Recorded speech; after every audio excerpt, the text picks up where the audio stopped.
మచిలీపట్నం నియోజకవర్గం నుంచి వచ్చిన పెద్దలందరికీ, మా ఆడపడుచులకి, యువతులకి, వేరే మహిళలకి, జన సైనికులకి, క్రియాశీలక సభ్యులకి,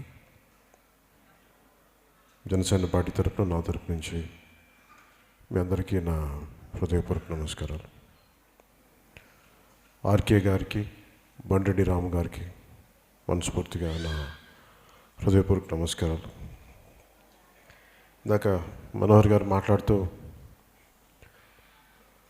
నేను అవనిగడ్డలో జరిగిన సభకి 3 కిలోమీటర్లు ముందే మన మద్దతుదారుల్ని, జన సైనికుల్ని, చాలామంది వీర మహిళల్ని ఆపేశారని చెప్తా ఉంటే నాకు ఒకటే గుర్తొచ్చింది.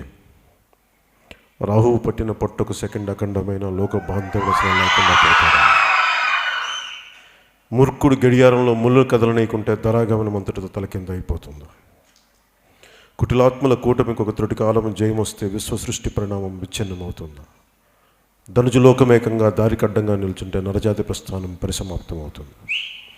150 మంది క్రియాశీలక సభ్యులతో ప్రారంభమైన జనసేన ఈ రోజున 6,66,000 పైచిలుకు క్రియాశీలక సభ్యులు ఈ ఎదుగుదలను ఆపగలిగారు. మనం ఎతగాలి అని అనుకున్నప్పుడు మనల్ని ఎవరు ఆపలేరు. 3 కిలోమీటర్లు ముందే ఆపారంటే మన శక్తి, మన సమర్థత, మన ఎదుగుదల తెలియజేస్తుంది తప్పది మన ఓటమి కాదు. ముఖ్యంగా బందర్ నేను వచ్చింది చాలా తక్కువ, కానీ నన్ను చాలా ప్రభావితం చేసిన నేల ఒకటి పింగళి వెంకయ్య గారు, ఇంకొకరు సినిమా మూల పురుషుడు, తెలుగు చిత్ర సినిమాకి మూల పురుషుడు రఘుపతి వెంకయ్య నాయుడు గారు. దాదాసాహెబ్ ఫాల్కే అవార్డుకి ఎట్లాగే పని భారతదేశం అంతా చెప్పుకుంటుందో, తెలుగు చిత్రానికి మొట్టమొదటి పితామహుడు మన రఘుపతి వెంకయ్య నాయుడు గారు. వీరు కాకుండా నాకు ఒక తాత్వికుడిగా నా జీవితాన్ని, ఆలోచన విధానాన్ని మార్చిన వాడు ఉప్పులూరి గోపాలకృష్ణమూర్తి గారు అని. ఆయన వీళ్ళ ముగ్గురు కూడా బందరికి చెందిన వాళ్ళు. వీళ్ళ ముగ్గురు యూజీ కృష్ణమూర్తి. ఆయన ఎంత మహానుభావుడో మీకు తెలీదు. ఆయన భగవంతుడి సాక్షాత్కారం పొంది కూడా ఆయన ఏ రోజు కూడా చాలా సామాన్యులాగి బతికిన వ్యక్తి. ఆయన మీద ఆయనే ఇదంతా లేదు, కనీసం మఠాలు ఇవన్నీ పెట్టలేదు ఆయన. కానీ అందరూ ప్రపంచం అంతా ఆయన చుట్టూ తిరిగింది. ఆయన అందరూ ప్రేమగా యూజీ అని పిలుచుకుంటారు. అలాంటి యూజీ పుట్టిన నేల ఇది. నాకు చూస్తూ ఉంటే నాకు ఈ నేలకి ఏదో చాలా గొప్ప శక్తి ఉంది. ఇక్కడ ఈ నేలకి చాలా శక్తి ఉంది. ఈ నేలకి అందుకనే ఇది మొత్తం అన్ని రాష్ట్రాల కింద మన పెద్దలు మనోహర్ గారు చెప్తున్నట్టుగా ఇక్కడి నుంచే తెలంగాణకి కూడా చేరువుగా ఉండే పోర్ట్ ఇది. మొత్తం అరబ్ దేశాల నుంచి కానీ, పోర్చుగీస్ కానీ, డచ్ కానీ, బ్రిటిష్ వాళ్ళు ఎవరు వచ్చినా దానికి బందరే పోర్ట్ అయింది. అసలు బందర్ పేరు కూడా నేను ఏదో మాట్లాడుకుంటా ఉంటే అది అరబిక్ నేమ్ అని చెప్తాను. బండ్ అంటే ఇది మన అని చెప్పి దాన్ని బండ్ ప్లస్ కడలు అంటే ఇవన్నీ అంటే మనకి ఎందుకు చెప్తున్నానంటే ఇది చాలా కీలకమైన నేల. ఇది అవనిగడ్డ, పెడన, మచిలీపట్నం, కైకలూరు, ఈ 4 ఒకదానికి చేరువుగా ఉంటాయి. నిజంగా అమరావతి ఒక సైడ్ ఉంటే ఈ 4 ప్రాంతాలను కలిపితే దీనికి తిరుగులేని నేల అయిపోతుంది. కాకపోతే దీన్ని అభివృద్ధి చెయ్యాలి అంటే కులాలకి, మతాలకి అతీతంగా ఆలోచించాలి. నా స్వార్థం ఉండకూడదు నాయకుడు అనేవాడికి. ఈ రోజుకి మనం గాంధీ గారి గురించి చెప్తున్నాం, పింగళ వెంకయ్య గారి గురించి చెప్తున్నాం అంటే వారి నిస్వార్థంతో కూడిన వారి సేవా తత్పరత. పింగళ వెంకయ్య గారు ఆకలితో చనిపోయారనేది నాకు సిరాజుద్దీన్ గారు అని చెప్పి ఆయన బందర్ గురించి పుస్తకం రాశారు. సిరాజుద్దీన్ గారు అనుకుంటా. ఆయన నాకు వచ్చి ఇచ్చారు ఈ పుస్తకం. మనకి జనసేన పార్టీ పెట్టి 2015 తర్వాత ఇక్కడ మన కృష్ణా జిల్లా విజయవాడ ఆఫీసులో కూర్చుంటే నాకు వచ్చి ఇచ్చారు ఆ పుస్తకం. నాకు కడుపు తరుక్కుపోయింది. జాతీయ జెండా రూపకల్పన చేసిన వ్యక్తి ఆకలితో చనిపోయాడంటే అది మన దౌర్భాగ్యం. అంటే ఎవరెవరినో విగ్రహాలు పెట్టుకుంటున్నాం కానీ ఒక నులివెత్తు విగ్రహం మన పింగళి వెంకయ్య గారికి పెట్టలేకపోయాం అనేది నాకు నిజంగా, అంటే దేశం కోసం సైనికుడు, అతను తక్కువడు కాదు, సైనికుడు. అలాంటి సైనికుడు వచ్చి జాతీయ జెండా రూపకల్పన చేసి దిక్కు లేకుండా ఆకలితో చచ్చిపోయాడంటే నిజంగా నాకు చాలా చాలా గిల్ట్ వచ్చింది నాకు. నేను అందుకనే నీ దేశం అంటే నీ స్వేచ్ఛ కోసం, నేను సభలో చెప్పడానికి కూడా, నీ స్వేచ్ఛ కోసం ఎంత రక్తం పారిందో తెలుసుకో. అది నీ శరీర క్షేత్రంలో ధైర్యం చల్లలేకపోతే, అది నీ గుండెల్లో ఆత్మగౌరవం పండించలేకపోతే, ఇంకా నువ్వు బానిసగానే ఉండిపోవడానికి నిర్ణయించుకుంటే ఎంత ద్రోహిగా మారేవు ఆ పవిత్ర రక్తానికి అని. ఇది చదువుతున్నప్పుడల్లా నాకు, ఈ కవిత చదువుతున్నప్పుడల్లా నాకు పింగళి వెంకయ్య గారు ఆకలి కేకలు నాకు వినిపిస్తూ ఉంటాయి. మరి వాళ్ళు ఏం చేయగలం, వాళ్ళు కాపాడుకోలేకపోయిన రోజున కనీసం ఇలాంటి పరిస్థితులు భవిష్యత్తులో ఉత్పన్నం కాకుండా ఉండాలనే నా తప్పన నా ప్రయత్నం. దీంట్లో మనందరం కులాల ఐక్యతని మొత్తుకుంటూ ఉంటాను నేను. ఒక్క కులం వల్ల అధికారం రాదు.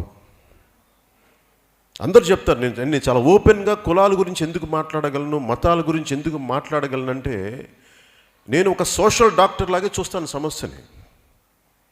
నా ఎత్తు పొడవు, నా వెయిట్ ఎట్లాంటిదో, నా రంగు ఎలాంటిదో, కులాలను కూడా మనం తప్పించుకోలేం, భాషల్ని తప్పించుకోలేం, మాతృభాషల నుంచి. దీన్ని చాలా ఆబ్జెక్టివ్గా చూడాలి. దీన్ని నా మతం కానీ నా కులం కానీ మనం తప్పించుకోలేం, ఇవ్వబడ్డాయి. ఎంత కుత్సితంగా మనం తయారై మాట్లాడతాం అనేది అది మన మీద ఆధారపడి ఉంటుంది. సో నేను దీన్ని దృష్టిలో పెట్టుకుని, జనసేన ఎప్పుడు కూడా చాలా విశాల దృక్పథంతో ఆలోచించే పార్టీ ఇది కాదు. అది కేవలం ఇది తెలంగాణలో ఆవిర్భావం, మనకి అక్కడ పుట్టిన పార్టీ ఇది కాదు. ఇది రీజనల్ పార్టీ అని చెప్పలేను. చాలా విశ్వదృష్టి ఉంది పార్టీకి. దేశ సమగ్రతను దృష్టిలో పెట్టుకుని వచ్చిన పార్టీ ఇది. అది ప్రాంతీయ పార్టీ కాదు. ఇది దేశాన్ని దృష్టిలో పెట్టుకొని అవతరించిన ఒక రీజనల్ పార్టీ అవ్వచ్చు. ఒక రోజున నేను గాఢ నమ్మకం, విశ్వాసం కూడా, జనసేన భావజాలమే దేశమంతా వ్యాప్తి చెందుతుంది. ఇది నేను మీకు చాలా ధైర్యంగా చెప్తున్నాను. అలాగే నేను ఎందుకు చెప్తున్నానంటే, ప్రతిసారి నాకు ఎన్నికలు వచ్చినప్పుడు 2008 నుంచి కూడా నేను ప్రత్యక్ష రాజకీయాలు ఉన్నాను. సార్, బందర్లో ఈ కులం ఎక్కువ ఉంటుంది, ఇక్కడ గౌడు కులస్తులు ఉంటారు, ముస్లింలు ఇంత శాతం ఉంటారు, కాపులు ఇంత శాతం ఉంటారు, కమ్మవారు ఇంత శాతం ఉంటారు, ఇక్కడ యాదవ సామాజిక వర్గం ఇలా ఉంటుంది, మత్స్యకార, ఇట్లా ప్రతి ఒక్కరు సమాజాన్ని విడగొడతా ఉంటే అది సహజమే, నేను కాదంటలేదు. కానీ ఈ రెండు కులాలని మనం లాక్కుంటే, ఈ రెండు కులాలని ఇలా పెట్టుకుంటే మనం గెలవగలవని ఇలా చెప్పుకుంటూ వచ్చి నాకు అనిపించింది, ఎప్పటికీ అభివృద్ధి అయితే రాదు మనకి.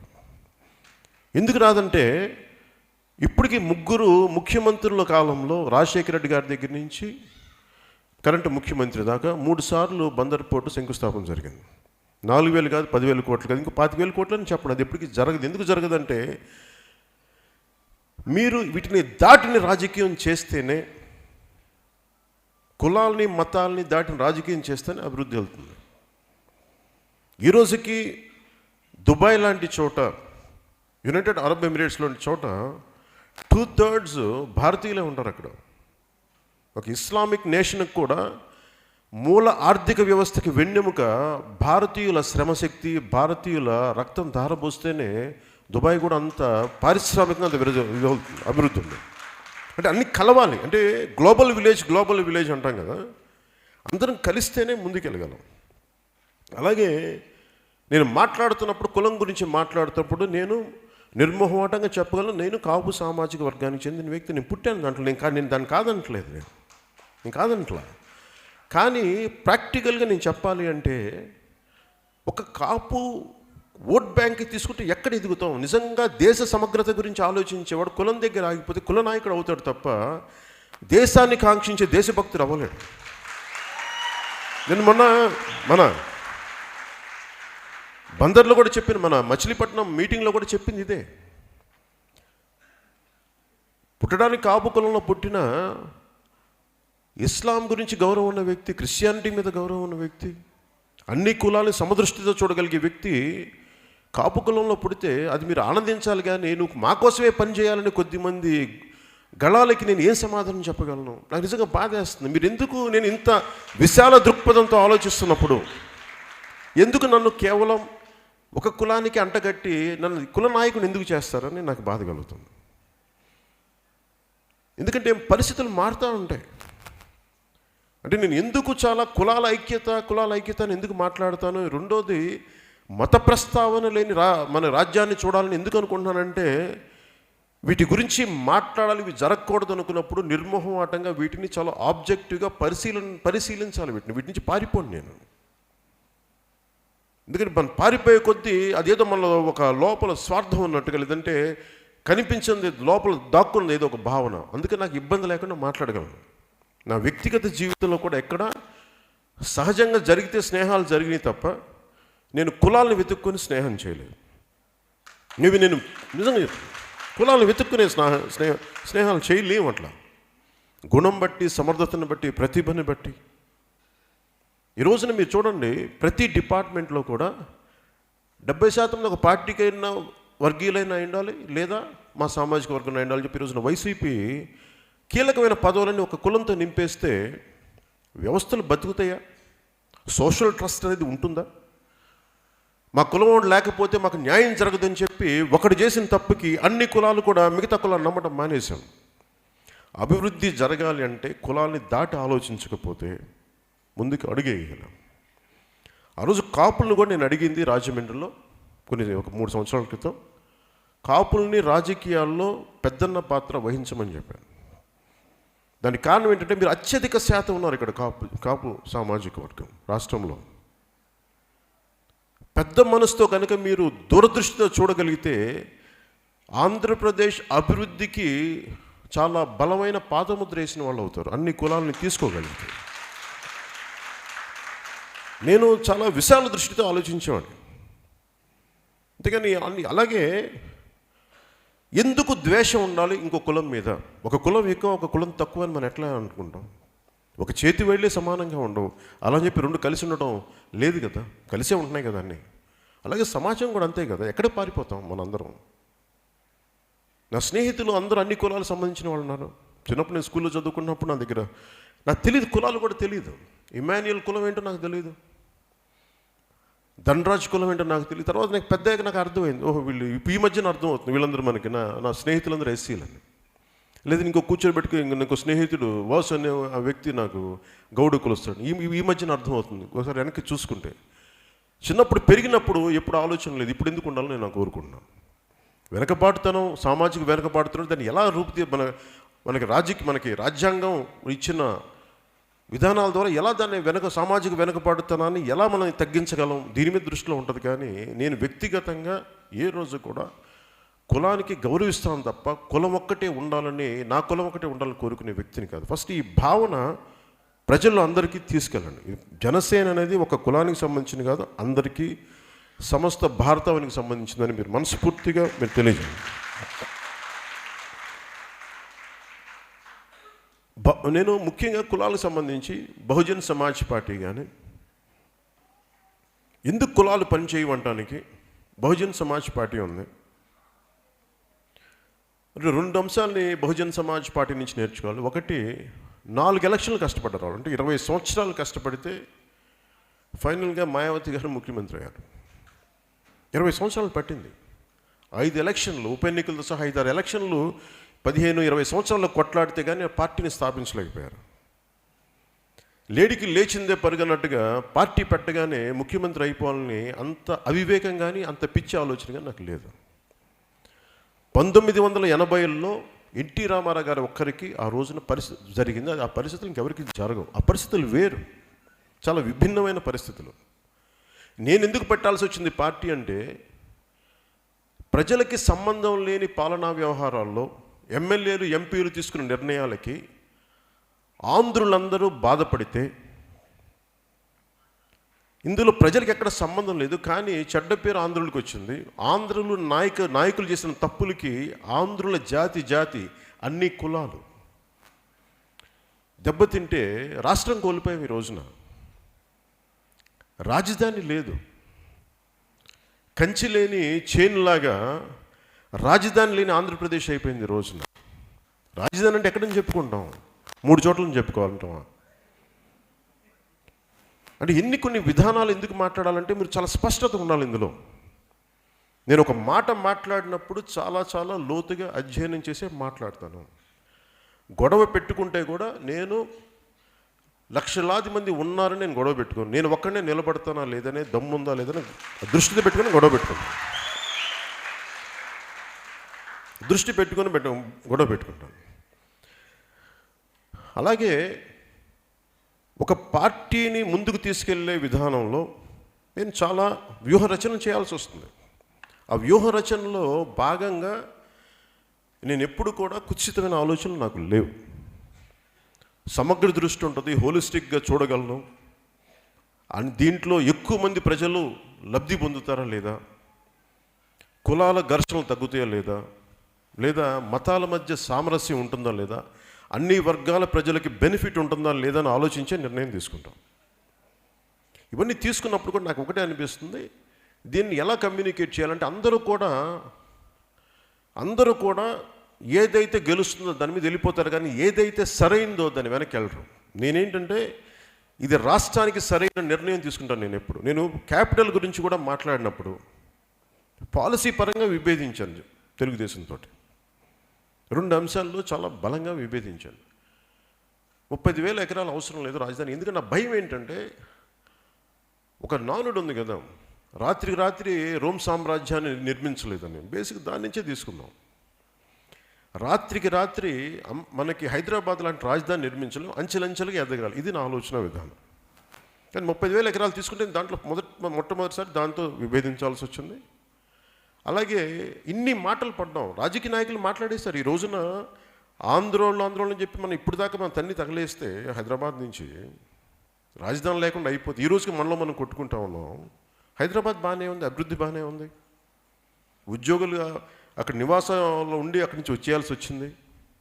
ఇన్ని రకాలుగా ఇబ్బందులు పడుతుంటే మనం ఇక్కడ కూర్చొని ఇంకా మనం రాజధాని తేల్చుకోలేకపోతున్నాం. దేనికి అంటే మనకి కులాల గొడవ. మనకి చాలా సింపుల్గా చెప్పాలి, ఎవరు ఆటలాడతారు. నేను అన్ని దృష్టిలో పెట్టుకొని ఆ రోజున భారతీయ జనతా పార్టీకి, తెలుగుదేశం పార్టీకి మద్దతు ఇవ్వడానికి ఎక్కడో చోట ఈ కుల ఘర్షణలు ఆగాలి. మీరు అడగచ్చు, ఆ రోజు మరి వైసీపీకి ఎందుకు మద్దతు ఇచ్చి ఉండొచ్చు కదా అంటే, అది నాకు నిజంగా వైసీపీ మీద ఏ రోజు కూడా నాకు వ్యక్తిగతంగా ద్వేషం లేదు నాకు. ఎందుకంటే నేను జగన్ అనే వ్యక్తిని నేను హైదరాబాద్లో పెరుగుతున్నప్పటి నుంచి నేను చూసినాండి. అతనికి నేను ఎవరో తెలియకపోవచ్చు, కానీ అతన్ని చిన్నప్పటి నుంచి నేను టీన్స్లో నుంచి నేను చూసినవాడిని. 1920 అప్పటి నుంచి అతను చూస్తున్నవాడిని నేను. అతని ఫ్రెండ్ సర్కిల్ అందరూ వీళ్ళు దూకుడు స్వభావం, దాడి చేయగలిగే మనుషులు వీళ్ళందరూ. ఒక ఎస్ఐని చాలా 18-20 ఏళ్ల వయసులో మన కడపలో ఆ ఎస్ఐని లాకర్లో వేసి పెట్టిన జైలు సెల్లో వేసి పెట్టిన వ్యక్తి వీళ్ళు, దాడి చేసిన వ్యక్తి. సో ఇవన్నీ చూశాను నేను. అలాగే తెలంగాణ రావడానికి కూడా, విసిగిపోవడానికి కూడా వీళ్ళు అడ్డగోలుగా భూదందాలు. ఇవన్నీ చూసి నేను ఈ వ్యక్తి రాష్ట్రానికి సరైన వాడు కాదు అనేది నేను, అందువల్ల నా మద్దతు నేను మిగతా పార్టీలకు మద్దతు ఇచ్చాను. నా విసుగు ఏముందంటే, మీరు ప్రైవేట్ సైన్యంతో వచ్చి, డబ్బు ధనబలంతో వచ్చి మీరు మిగతా వాళ్ళందరినీ మీరు దౌర్జన్యం చేస్తాను, ప్రజాస్వామ్య విధానంలో కాకుండా ఫ్యూడలిస్టిక్ విధానంతో మీరు అందరినీ అణగదొక్కేస్తామంటే మొట్టమొదట గళం నాదే లేస్తుంది మనకి ఆంధ్రదేశంలో. విసుగు నాకు. నేను ఎందుకు భయపడాలి? నా దేశంలో నేను ఎందుకు భయపడాలి? ఎక్కడికి పారిపోవాలి? ఇది నాకు చిన్నప్పటి నుంచి నాకున్న ఆవేదన. అంటే డబ్బు ఉన్నాడే బాగుండాలి, అధికారం ఉన్నాడే వాడికి ఎందుకు, నేను గౌరవిస్తాను ఎదుటి మనిషిని. సో నాకు సగటు మనిషి బతకాలి అనేది నా కోరిక చిన్నప్పటి నుంచి. బతకనివ్వండి. సో నేను దీన్ని దృష్టిలో పెట్టుకొని ఇలాంటి నాలాంటి వాళ్ళే ఎక్కువ మంది ఈ నేలలో, కోట్లాది మంది నాలాంటి వాళ్ళ కోసం అండగా ఉండటానికి నేను ప్రయత్నం చేశాను.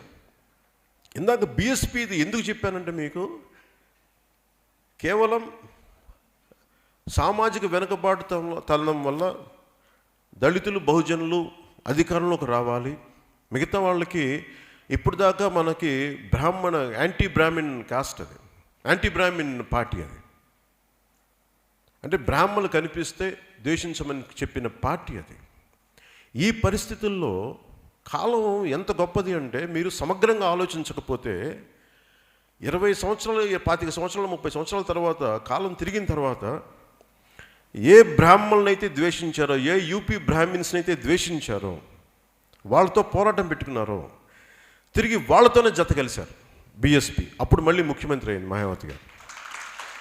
ఇది ఎందుకు చెప్తున్నానంటే, మనం పాలిటిక్స్ని చాలా లోతుగా చూడకపోతే, గుడ్డిగా మీరు 10 ఇయర్స్కి 15 సంవత్సరాలకి చూడకండి.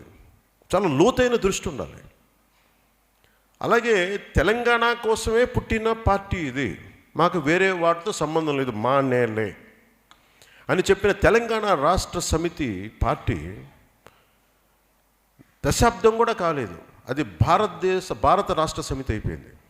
మేము కేవలం తెలంగాణ కాదు, భారతదేశం. అంటే ఇన్ని మారుతూ ఉంటాయి. నేనేమంటానంటే, ముందుగానే కులం గురించి లేదంటే ఒక ప్రాంతాన్ని గురించి కాకుండా సమగ్ర దృష్టితో పెడదామని చెప్పి కులాల ఐక్యత అనేది అందుకు నేను పెట్టాను. అది మన ఆలోచన విధానంలో చాలా ప్రాక్టికల్. ఇది వ్యాపారం చేసేటప్పుడు నేను నా కులపొడికి అమ్ముకుంటే నేను ఎక్కడ బాగుపడతాను?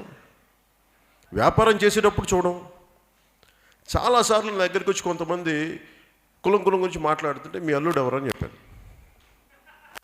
మీ అల్లుడేమో నువ్వు ఎవరినైతే ద్వేషిస్తున్నావు అల్లుడేమో ఆ కులం నుంచి తెచ్చుకున్నావు.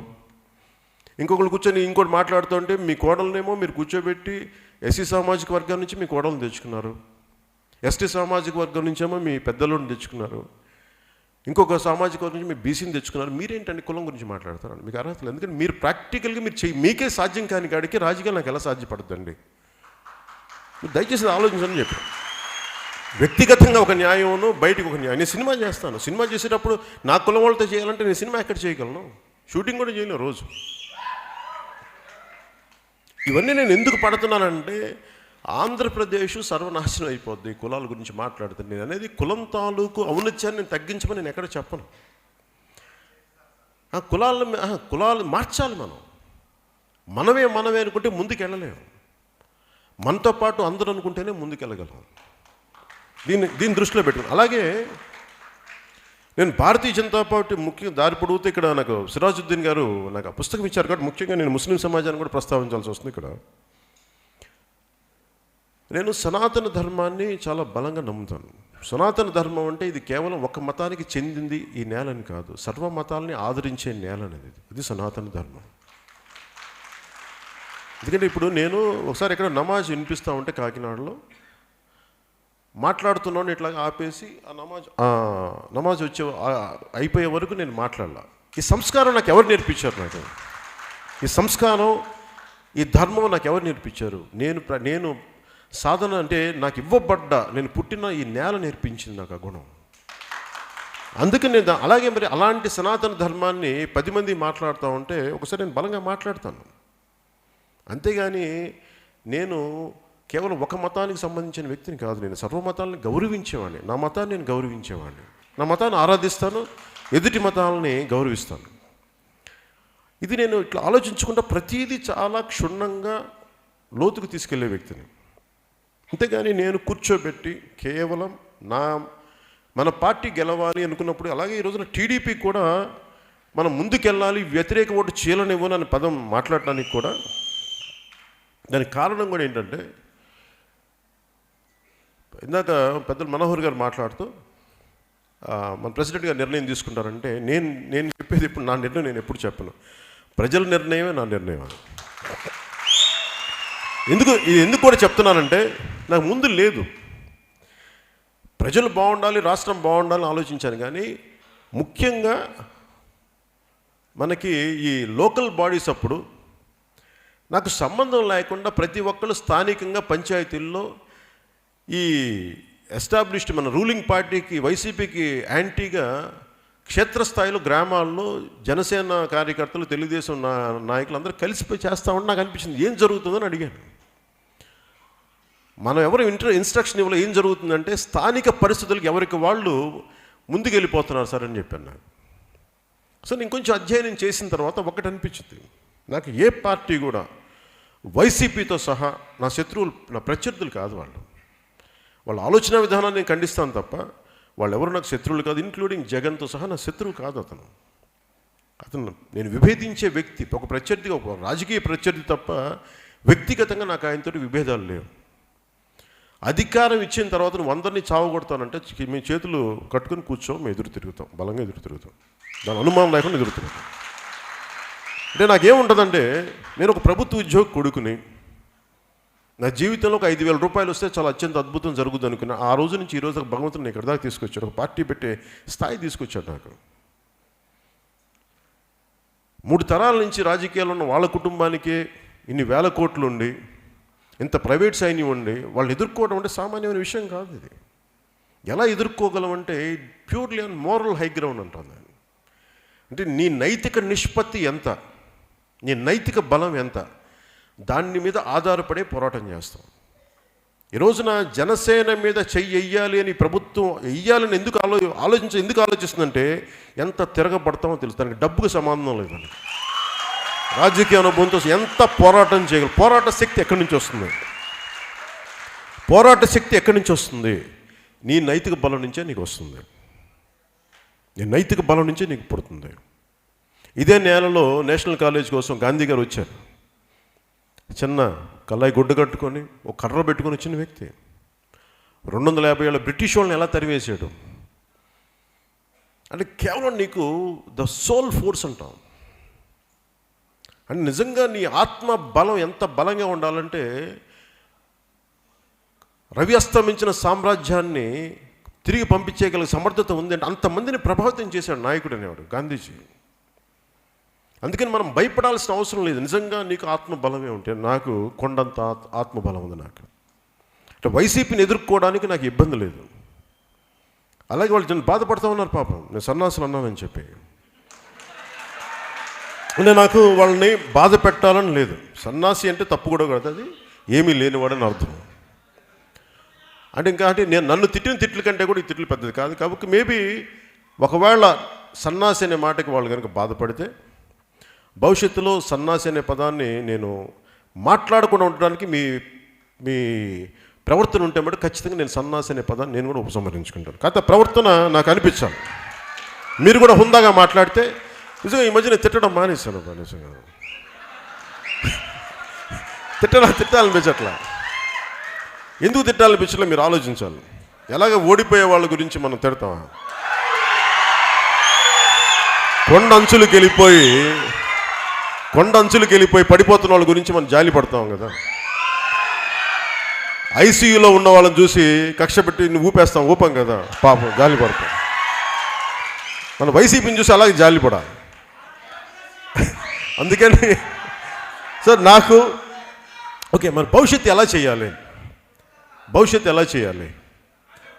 ఎలా నిర్మించుకోవాలి అంటే మనం మన దగ్గరున్న ఖచ్చితంగా జనసేన అంటే ఒకసారి మాటిచ్చి పార్టీ పెట్టి ముందుకు నాన్ పొలిటికల్ అంటే ఫస్ట్ టైము తెలుగుదేశం కాకుండా కాంగ్రెస్ కాకుండా ఒక మూడో ప్రత్యామ్నాయంగా 2008లో ఒక రాజకీయ శక్తి ఎదిగి దానిని మొగ్గలోనే తుంచేశారు. తుంచడానికి ఎప్పుడు కూడా మీకు బయట వాళ్ళు కాదు, గుర్తుపెట్టుకోండి, దగ్గరున్న వాళ్ళే దానికి దారి ఓపెన్ చేస్తారు. ప్రత్యర్థి నేను ఎలాగ బతకనివ్వాలని అనుకోడు, అది సహజం కదా. బరిలో 2-3 ఉన్నప్పుడు రెండో వాడిని ఎందుకు రాణిస్తారు? మొత్తం తనకే కావాలనుకుంటే తప్పు లేదు అది. సో శత్రువు ప్రత్యర్థిలో ఉన్న సమస్య కాదు. ఆశ మీద మన వాళ్ళు ఎవరున్నారు? జుడాస్ ఎవరు మన దాంట్లో? ఎవడు మనకి వెన్నుపోటు పొడిచేవాడు? వాడు ఎప్పుడు లోపలే ఉంటాడు, బయట ఉండడం. ఇవన్నీ ఎందుకు చెప్తున్నానంటే 2008లో కూడా ఎందుకు నడిపించలేకపోయాం అని పరిస్థితి వస్తే ఆ రోజు నేను చాలా కలలు కన్నాను. కానీ నాకు మాటినే పరిస్థితిలో నేను ఎవరు లేరు నాకు ఆ రోజున. అందరూ దగ్గర వాళ్ళే దెబ్బగా. అది ఎందుకు చెప్తున్నానంటే జనసేన ఎందుకు పుట్టింది అని అనడానికి మీకు చెప్పడానికి నేను ఆ రోజు పడ్డ వేదన, మాట ఇచ్చిన తర్వాత వెనక్కి ఎలా వెళ్ళకూడదు, అదే నన్ను తీసుకొచ్చి జనసేన పెట్టనిచ్చింది.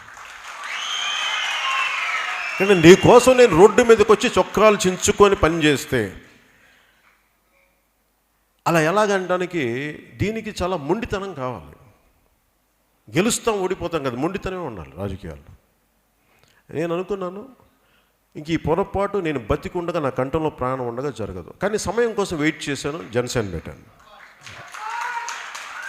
సమయం కోసం జనసేన పెట్టాను. జనసేన పెట్టిన తర్వాత నుంచి ఈ రోజు దాకా ఒక మెట్టు ఎదుగుతానే ఉన్నాం, కానీ తగ్గలేదు ఈ రోజు దాకా. 2019లో మనకి 7% ఓట్ బ్యాంక్ వచ్చింది, ఆయన యావరేజ్ 175 నియోజకవర్గాల మీద. కానీ మనకి బలంగా ఉన్న నియోజకవర్గాలు దాదాపు అది 17% దాకా, కొన్ని చోట్ల 30 దాకా కూడా వచ్చింది. 35% గెలిచేసేవాళ్ళం కదా, ఒక చోట ఎక్కడ వచ్చినట్టు 33-35 వచ్చింది. ఇవన్నీ అంటే మనకి ఇవన్నీ ఎందుకు చెప్తున్నాను, ఇవన్నీ అంటే అంచెలంచెలుగా మనం ఎదుగుతానే ఉన్నాం, మన ఆగట్లా. ఇప్పుడు కూడా చాలా 7 కాదు, వాళ్ళు వైసీపీ లెక్కల ప్రకారమే మనకున్నది మనకి ఇప్పుడు కాదు, నాకు తెలిసి ఒక 6 నెలల క్రితం ఉన్న వాళ్ళు చెప్పింది వాళ్ళు 14-18% ఎదిగారని చెప్పి.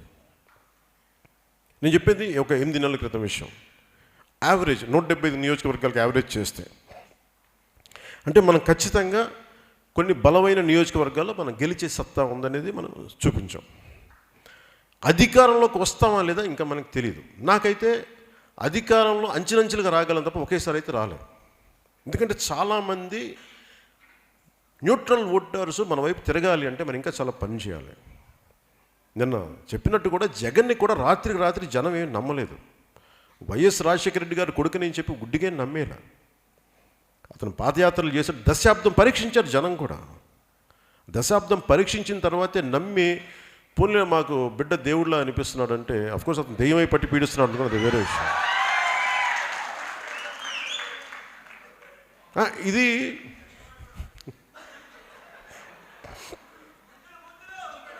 అదే అన్ని ముద్దులేంటి, కౌగులింతలేంటి, ఇంకా అన్ని ప్రేమానురాగాలు వర్షం, ప్రేమానురాగాలు, ప్రేమ వర్షం కురిపించాడు, నమ్ముతారు జనం పాపం. అంటే నేను చెప్పే ప్రజలు కూడా అంత తేలికే నమ్మలేదు. అలాగే మీరు కూడా ఆలోచించాల్సిందే, మనల్ని ప్రజలు ఎందుకు నమ్మాలి? నమ్మకూడదు. నేను ప్రజల్లో ఒకనైతే నేను ఉట్టిని ఎందుకు నమ్ముతాను? నేను నమ్మను జనసేనని. మీరు ఏం చేస్తారో చేయండి. మీరు అలా అదొక్కటి సరిపోదు, బలమైన నాయకత్వం ఒకటి సరిపోదు. బలమైన నాయకత్వం ఒకటి సరిపోదు. కాల పరీక్షలు తట్టుకోగలగాలి, ఒత్తిడి తీసుకోగలగాలి. కాలం పెట్టే పరీక్షలు చాలా కఠినంగా ఉంటాయి.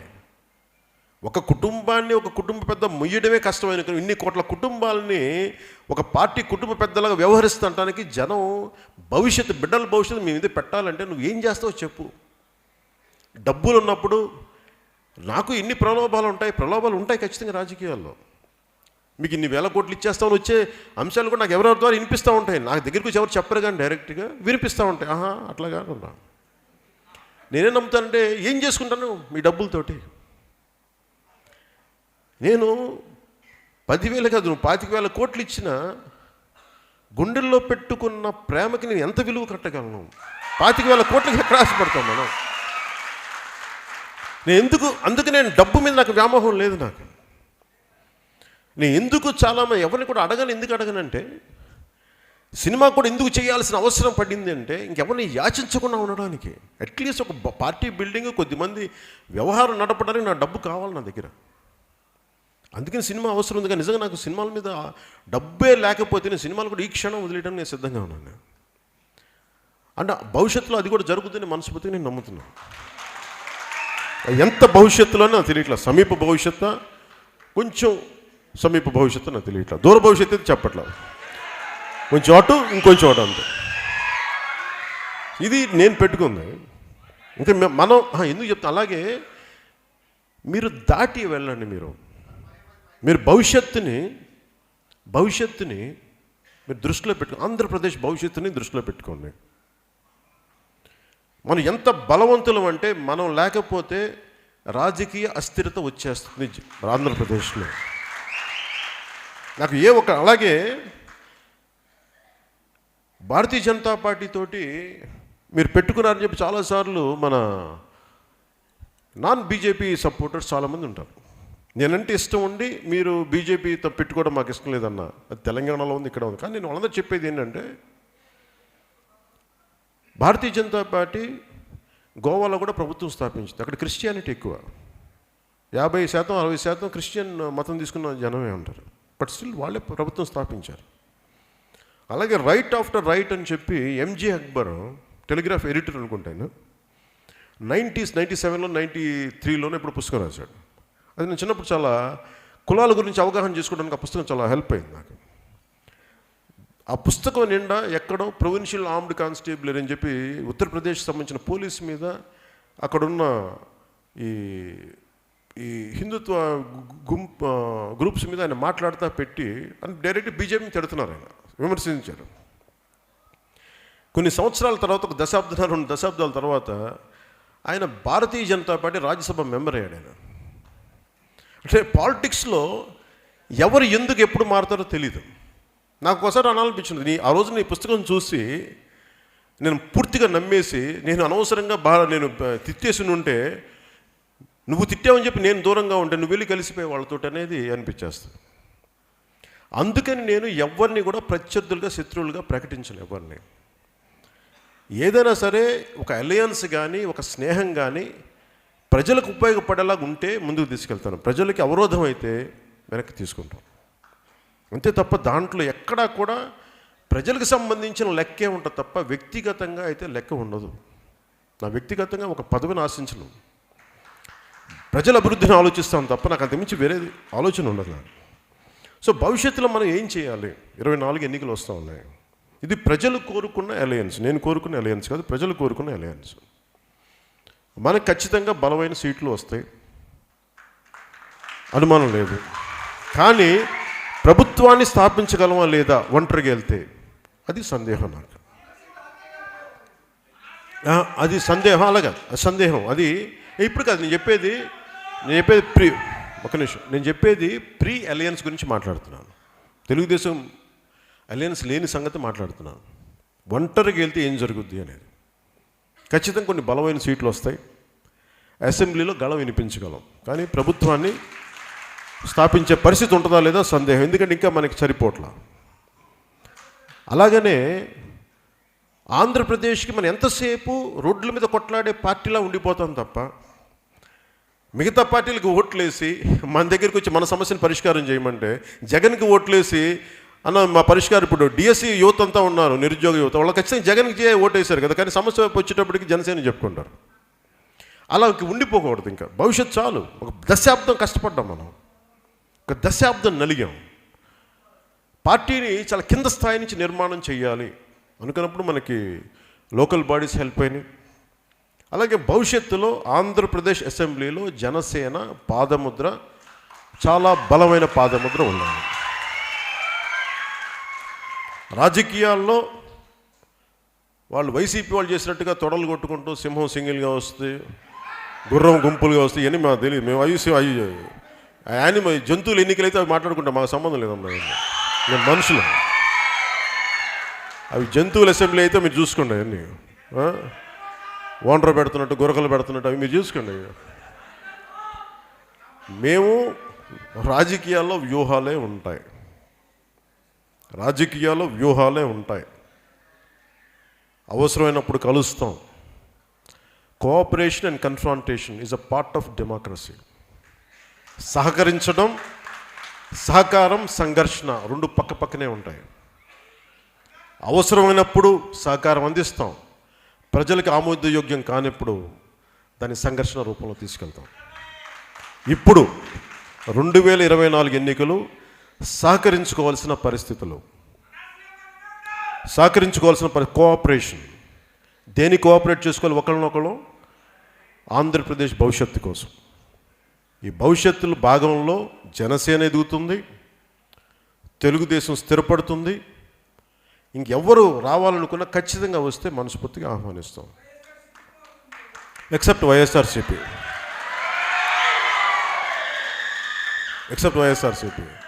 ఎందుకంటే వైఎస్ఆర్సీపీ మీకు చెప్తున్నాను కదా,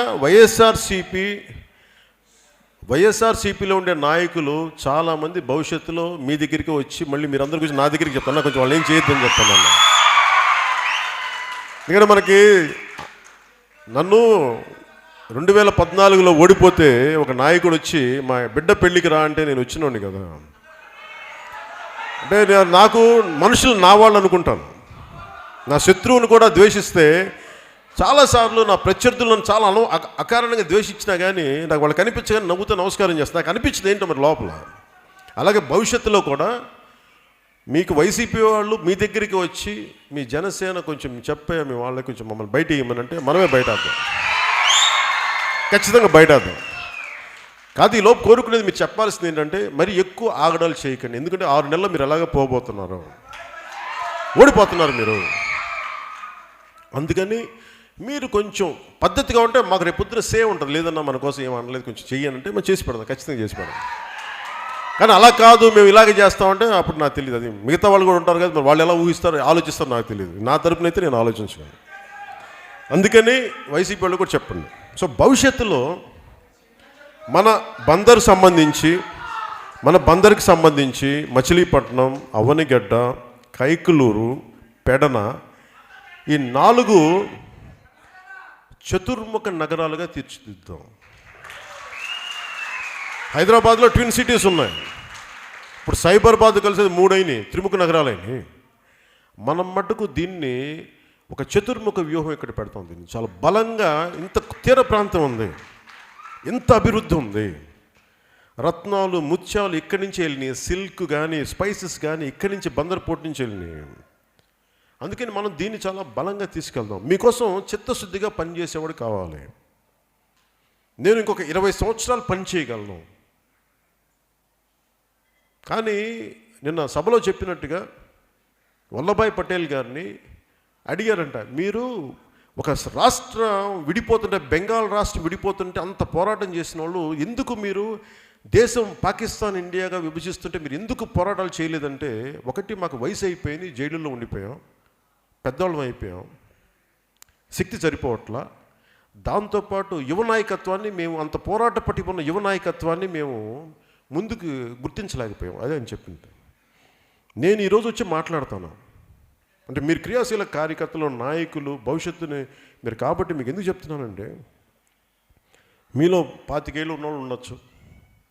మీరు సరిగ్గా ఇంకొక 2047కి మీరందరూ ఒక 40లోకి 50లోకి వస్తారు. ఎందుకంటే అనుభవంతో రాటు తేలిపోయి ఉంటారు మీరు. అప్పుడు మీరు రాష్ట్ర నాయకత్వం మీ చేతిలో ఉంటుంది, మీ నియోజకవర్గపు నాయకత్వం మీ చేతిలో ఉంటుంది. నేను అంత దూరదృష్టితో కూర్చొని నేను రాజకీయం చేస్తున్నాను. నా వ్యక్తిగత లబ్ధికి నేను చేయట్లేదు. రాష్ట్ర అభివృద్ధి కోసం, రాష్ట్ర సంక్షేమం కోసం, రాష్ట్ర భవిష్యత్తు కోసం నేను చేస్తున్నాను యుద్ధం. అందుకని మీ నాయకత్వాన్ని కూడా 2047 కూడా మీలో బలమైన నాయకులు రావాలి. జనసేన నుంచి వచ్చిన నాయకులు రేపొద్దున దేశం అంతా వారి గళం వినిపించాలి, దేశం వాళ్ళని గుర్తించాలనేది నేను కోరుకుంటాను. We will make sure. ఎందుకంటే నాకు దేశం నలుమూల నుంచి జనసేన భావజాలానికి ఆకర్షితులైన వ్యక్తులు కేరళ నుంచి ఢిల్లీ దాకా ఉన్నారు, అస్సాంలో ఉన్నారు, వెస్ట్ బెంగాల్ ఉన్నారు. నాకే తెలీదు. వాళ్ళు మన స్పీచ్లు చూస్తూ ఉంటారంట. మీ ఆలోచన విధానం చాలా కొత్తగా ఉంటుంది మీ పార్టీది. మాకు సంతోషంగా ఉంది భారతదేశంలో ఇలాంటి పార్టీ ఉన్నందుకని. అందుకని మనం చాలా గర్వపడాలి ఒక జనసేన శ్రేణులుగా మనందరం. మన 24లో మటుకు మన చేతిలో ఉన్నది ఆంధ్రప్రదేశ్కి బంగారు భవిష్యత్తుకి బాట వేసే ఒక సువర్ణమైన అవకాశం మనకి లభిస్తుంది. దీన్ని సద్వినియోగం చేసుకుందాం. నేను చెప్పినట్టుగానే ఈ కలయికలో నిన్న మనోహర్ సార్ కూడా చెప్పాను, నేను మాట్లాడుతున్నప్పుడు జనసేన టీడీపీ అని చెప్తాను. అలాగే టీడీపీ శ్రేణులు కూడా నేను ఏం చెప్పానంటే, మీరు మాట్లాడేటప్పుడు మీరు టీడీపీ జనసేన అని చెప్పుకోండి, నాకు అభ్యంతరం లేదు. కానీ నా వేదిక మీద కూర్చున్నప్పుడు ఖచ్చితంగా నేను జనసేననే ముందు పెడతాను, టీడీపీని తర్వాత పెడతాను. అలాగే టీడీపీ వేదికగా మీరు సభలు జరుగుతున్నప్పుడు ఖచ్చితంగా మీరు టీడీపీ అని చెప్పుకోండి, తర్వాత జనసేన అని చెప్పుకోండి. అది నేను గౌరవిస్తాను. అంటే నేను ఎందుకు చెప్తున్నానంటే, నేను ఎక్కడా కూడా మీ గౌరవాన్ని నేను తగ్గించను, జనసేన మద్దతుదారుల గౌరవాన్ని నేను ఎక్కడా తగ్గించను, మీరు నమ్మండి. అలాగే ఇంకొకరి గౌరవాన్ని కూడా నేను తగ్గించే వ్యక్తిని కాదు. పరస్పర సహకరించుకుంటే రాష్ట్రం బంగారు భవిష్యత్తు ఉంటుంది. లేదు మళ్ళీ మనలో మనం కొట్టుకున్నామంటే ఈసారి మళ్ళీ జగనే వస్తాడు, ఈసారి రక్తం తాగేస్తాడు అందరూ. ఎందుకు చెప్తున్నానంటే ఉదాహరణకి రెండు చెప్పి ముగిస్తాను. ఒకటి, కేసులు పెట్టేస్తారు.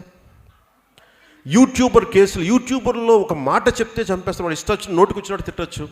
అలాగే పాలసీ చూడండి, క్రయ విక్రయాలు రిజిస్ట్రేషన్ జరుగుతున్నప్పుడు దస్తావేజులు మన చేతిలో ఉంటాయి, మన ఇంట్లో ఉంటాయి. దస్తావేజులు చాలా మనకి మొత్తం నమ్మకం. అది పసుపు కుంకాలు ఇవ్వాలనుకున్నా మన దస్తావేజులు పెట్టుకుంటాం లోపల. అలాంటి దస్తావేజులు లేని రెవెన్యూ వ్యవస్థను స్థాపిస్తాడంట. అంటే రేపొద్దున మీ ప్రాపర్టీ నచ్చితే స్థానిక వైసీపీ నాయకుడు చిన్న బటన్లో డిజిటల్గా కొట్టుకుంటే అయిపోయింది. మనకంటే కూర్చొని జెరాక్స్ కాపీ ఇస్తారంట. 4 గీక్కున్నా జెరాక్స్ ఇస్తారు. ఏం మాట్లాడతారా మీరు? ఇలాంటి అంటే నేను చెప్పేది అర్థమైతే వీళ్ళ ఆలోచన విధానం చూడండి. మత్స్యకారులకు కూడా ఏం చేశాడు, జీవో 217 అని పట్టుకొచ్చాడు. అరే మన సాంప్రదాయ వృత్తులు ఉన్నాయి మన కులాల్లో. సాంప్రదాయ వృత్తులు అట్లీస్ట్ మిగతా వాళ్ళు రండి, కానీ అధిక శాతం సాంప్రదాయ వృత్తులుగా బతుకుతున్న కులాలకి మీరు ఇవ్వాలి కదా. సో మనకి జీవో 217 తీసుకొచ్చి మత్స్యకారుని ఎలా దెబ్బ కొట్టు ప్రతి ఒక్కరికి పట్టుకొస్తా ఉన్నాడు. అందుకే వీటిని దృష్టిలో పెట్టుకొని ఒకటొకటి నేను వివరించుకుంటూ వెళ్తాను భవిష్యత్తులో. ఇంకా మనకి 3-4 నెలల సమయం ఉంది కాబట్టి ఎందుకంటే ఇంత ఇన్ఫర్మేషన్ తీసుకోలేం కాబట్టి నేను అన్నీ ఒకేసారి చెప్పను. కానీ భవిష్యత్తు మటుకు మన జనసేన తెలుగుదేశం కలయికలో ప్రభుత్వం ఏర్పడుతుంది. కాకపోతే అంత తేలిగ్గా జరగదు, అది కూడా చెప్తున్నాను. అంత తేలిగ్గా జరగదు. జగన్ అనే వ్యక్తిని మీరు తక్కువ అంచనా వేయకండి.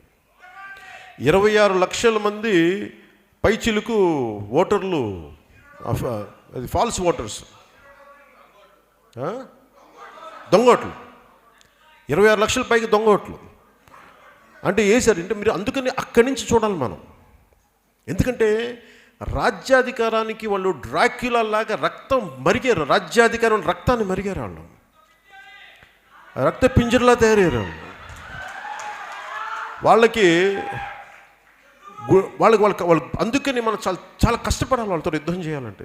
తెలుగుదేశం మనం కలిసినా కానీ చాలా అమితమి యుద్ధమే ఉంటుంది, గుర్తుపెట్టుకోండి. వాళ్ళు మన మీద దాడులు చేస్తారు, కేసులు పెడతారు. ఒకటే గుర్తుపెట్టుకోండి, మనం గెలుస్తున్నాం. మనలో మనం గొడవ పెట్టుకోకుండా కనుక ఉంటే నా ఉద్దేశంలో ఇంకా గొడవలు భవిష్యత్తులో ఇంక ఉండవు. మనకి మాట ఉండొచ్చేమో కానీ సహకరించుకోవడానికి ఇది మంచిది అది మంచిదని మాట ఉంటుంది తప్ప గొడవ పెట్టుకునే పరిస్థితులని జనసేన అధ్యక్షుడిగా నేనైతే తీసుకురాను.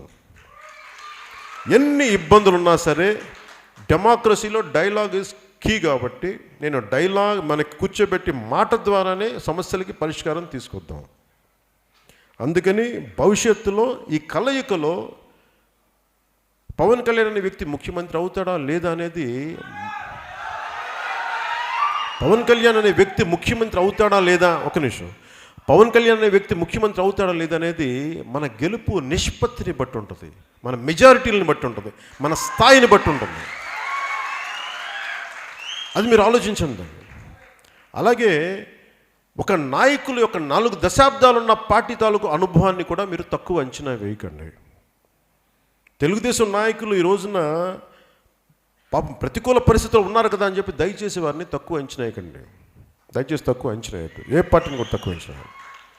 జనసేనని మనం ఎలా తక్కువ అంచనా వేసుకోమో, వైసీపీ అనే ప్రత్యర్థిని ఎలా తక్కువ అంచనా వేయమో, అలాగే ఈ రోజున మన మిత్రపక్షమైన తెలుగుదేశాన్ని కూడా దయచేసి బలహీనంగా ఉన్నారు పరిస్థితుల్లో అని చెప్పి దయచేసి తెలుగుదేశం తక్కువ అంచనా వేయదు. ఎందుకంటే వాళ్ళకి రావాల్సిన ఓట్ షేర్ వాళ్ళకు ఉంటుంది, వాళ్ళ పార్టీ మీద ఉన్న మమకారం వాళ్ళ మద్దతుదారులకు ఉంటుంది. జనసేన తెలుగుదేశం కలిసి నేను చంద్రబాబు గారిని కలవటం కాదు ఇక్కడ కావాల్సింది. నాకు వారితో గొడవ ఉండదు, నాకు జగన్ గారికి వ్యక్తిగతంగా ఏం గొడవలు ఉండవు. కాకపోతే ఈ వచ్చే ఎన్నికలకి ఈ కలయిక గెలవాలి అంటే అది మీ చేతుల్లో ఉంది. ప్రతి గ్రామంకి వెళ్ళేటప్పుడు నాకు మీ సమస్యని అర్థం చేసుకుంటారు. మిమ్మల్ని ఎవరో తిట్టుంటారు 2014లో, అంతకుముందు మీకు ఏదో గొడవలు ఉండుంటాయి, అవి నాకు ఉన్నాయి. కానీ నువ్వు నాయకుడికి ఎదగాలి అంటే నువ్వు గరళకంఠుడు అవ్వాలి. నువ్వు విషాన్ని ఇక్కడ పెట్టుకొని ప్రపంచాన్ని రక్షించాలి. శివుడు ఎలా రక్షించాడో మనం కూడా ఒక మాటని మనం ఇక్కడే పెట్టుకొని రాష్ట్రం బాగుంటుంది. మన కోపం తగ్గించుకుంటే రాష్ట్రం బాగుంటుంది. నువ్వు ఒక నిమిషం కూర్చోండి. ఒక నిమిషం నువ్వు కక్ష తీర్చుకుంటే ఏమైపోతావంటే జగన్లాగా అయిపోతాం. మనం జగన్లాగా అయిపోతాం. కక్ష తీర్చుకుంటే మటుకు జగన్లాగా అయిపోతాం. ఎక్కడో చోట కక్ష సాధింపులు తగ్గించుకుని ఎట్లా ముందుకెళ్ళాలి, గతంలో తప్పులు జరిగితే ఎలా చెప్తే మనకి బాగుంటుంది, ఎలా ఇవన్నీ ఒక ప్రాసెస్. ఇది మనం ఖచ్చితంగా పోరాటం చేసే శక్తిలాగా ఉంటావా లేదా అధికారంలో సాధించే శక్తిగా ఉంటావా, అది మీరందరూ నిర్ణయించుకోండి. నేనైతే అధికారం సాధించే దిశలో బలమైన స్థానంలో ఉండే జనసేన ఉండాలని నేను కోరుకుంటాను. భవిష్యత్తులో జనసేన పార్టీకి ముఖ్యమంత్రి స్థానం వస్తుందా లేదా అనేది ముందు అసలు గెలవాలి కదా. మనం గెలిచిన తర్వాత, ప్రభుత్వం స్థాపించిన తర్వాత, ఎలక్షన్లు అయిపోయి రిజల్ట్స్ వచ్చిన తర్వాత అప్పుడు మాట్లాడుకుందాం ఎవరు రాజు ఎవరు మంత్రి అని. అప్పుడు దాకా ఇప్పుడు మనం చేయాల్సింది మన సమీప కర్తవ్యం ఈ రోజున మన దగ్గర ఉన్నది. మన పార్టీని ఎలా ముందుకు తీసుకెళ్ళాలి, తద్వారా ఎవరిని కలుపుకెళ్ళాలి, ఈ రెండు కలయిక వల్ల ఆంధ్రప్రదేశ్కి బలమైన భవిష్యత్తు ఎలా ఇవ్వాలని మీద దృష్టి పెట్టి దీన్ని ముందుకు తీసుకెళ్తాను మీ అందరినీ కోరుకుంటూ, ఆర్కే గారికి, బండెడ్ రామ్ గారికి, ఇక్కడున్న పెద్దలందరికీ, అన్ని నియోజకవర్గాల క్రియాశీలక కార్యకర్తలందరికీ, ఆడపడుచులకి, మహిళలకి, మహిళా నాయకురాళ్ళందరికీ పేరు పేరున ధన్యవాదాలు తెలుపుకుంటూ సెలవు తీసుకుంటూ, అలాగే